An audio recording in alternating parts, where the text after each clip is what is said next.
Party పిలుపు మేరకు ఖమ్మం వ్యవసాయ మార్కెట్ను జిల్లా బీఆర్ఎస్ నాయకులు పరిశీలించి మార్కెట్లో జరిగే పత్తి కొనుగోలు గురించి అడిగి తెలుసుకున్నారు.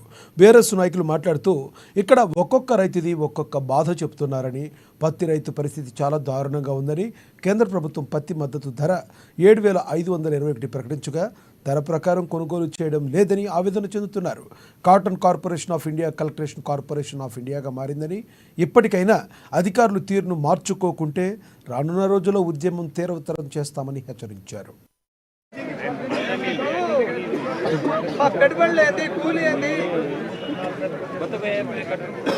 ఒక ఖమ్మం మార్కెటే కాదు కదా, ఖమ్మం ప్రాంతమే కాదు, ఇక్కడ సూర్యాపేట నుంచి, కోదాడ నుంచి, అట్లాగే మరిపేడ నుంచి, మహబూబాద్ నుంచి అనేక ప్రాంతాల నుంచి ఇక్కడికి పత్తి రైతులు ఇక్కడికి వస్తున్నారు.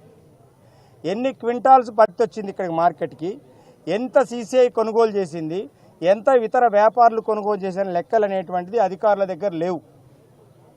వచ్చిన రైతుల కనీస సౌకర్యాలు లేవు. ఇక్కడ రైతులు ఇబ్బంది పడుతున్నారు. ఎందుకు కొంటలేదయా అంటే, సార్ దాంట్లో తేమ ఎక్కువ ఉందని అంటున్నాడు, లేదా దాంట్లో ఎల్లో షేడ్ ఎక్కువ ఉందంటున్నారు, ఒక ఆయనేమో వాసన ఎక్కువ ఉందని చెప్తున్నాడు. రకరకాల కారణాలు పెట్టి పత్తి రైతు యొక్క నడ్డి విరుస్తున్నారు ఇక్కడ ఉన్నటువంటి అధికారులు, ప్రభుత్వం. దానికి ఏదో సాంకేతిక కారణాలని చెప్పి మార్కెటింగ్ శాఖ అధికారులు చెప్తున్నారు.